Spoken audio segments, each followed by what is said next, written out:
A long time ago, there was a high-class rich man. As he became older, he realized that the suffering of old age was about the same for rich and poor alike. So, he gave up his wealth and class position and went into the forest to live as a poor monk. He practiced meditation and developed his mind.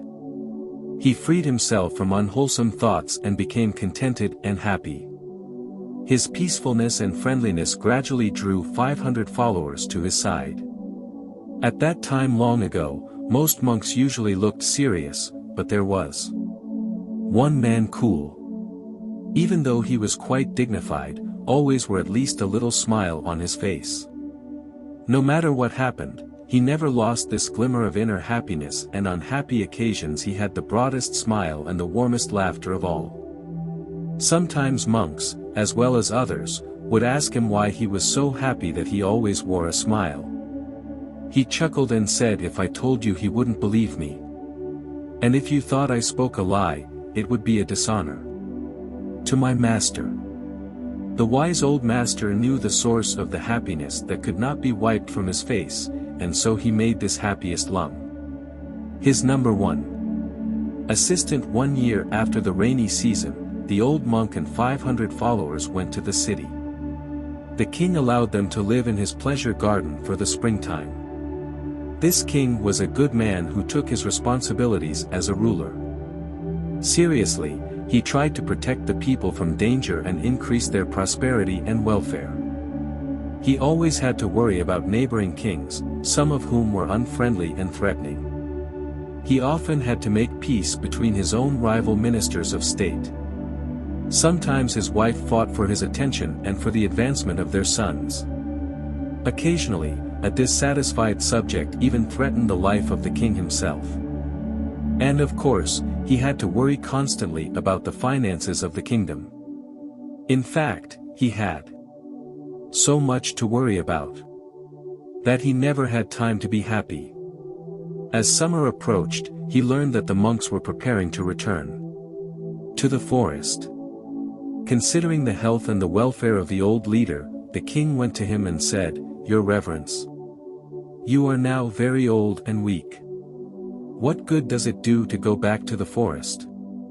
You can send your followers back, but you remain here." The chief monk thought about it and then called his number one assistant to him and said, "You are now to be the leader of the other monks while you all live in the forest. As I am too old and weak, I will remain here as offered by the king." So, the 500 returned to the forest and the old one remained. The number one assistant continued practicing meditation in the forest. He gained so much wisdom and peace that he became even happier than before. He missed his old master and wanted to share his happiness with him. And so, he returned to the city for a visit. When he arrived, he sat on a rug at the feet of the old monk. They didn't speak very much. But every so often, the number one assistant would say, "What happiness, oh, what happiness." Then the king came to visit. He paid his respects to the chief monk. However, the one from the forest just kept saying, "What happiness, oh, what happiness." He did not even stop to greet the king and show proper respect, and this disturbed the king, and he thought, "With all my worries, as busy as I am looking after the kingdom, I take out time for a visit and this monk does not respect me enough to even recognize me. How insulting," he said to the senior of the two monks.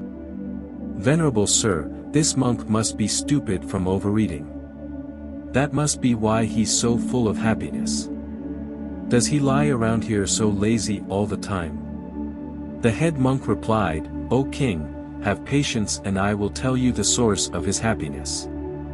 Not many people know it. He was once a king, just as rich and mighty as you. Then he was ordained a monk and gave up his kingly life. Now he thinks his old happiness was nothing compared to his present joy. He used to be surrounded by armed men who guarded and protected him. Now, sitting alone in the forest with nothing to fear, he has no need for armed guards. He has given up the burden of worrying about wealth that has to be protected, instead free of the worry of health and the fear of power. His wisdom protects himself and others.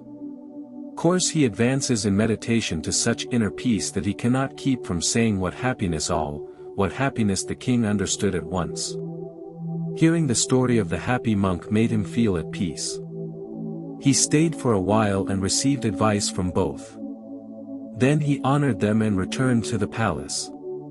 Later, the happy monk, who once had been a king, paid his respects to his master and returned to the lovely forest. The old chief monk lives out the rest of his life, died and was reborn in high heaven world. You see, in life, if we stay unattached to wealth and power, our happiness increases. If we search for happiness in the outer world, and everything that isn't within us already, we will never keep it. We will never find happiness, because happiness is the way is within us, and no material possessions can ever guide us to happiness as much as our inner happy self and our inner being. Those who hide behind wealth and power will never find happiness, but if you are a master of your own fate, a master of happiness, you will find it even in the smallest of things in this world. This is Life Motivation for You Stories. Thanks for watching and stay blessed.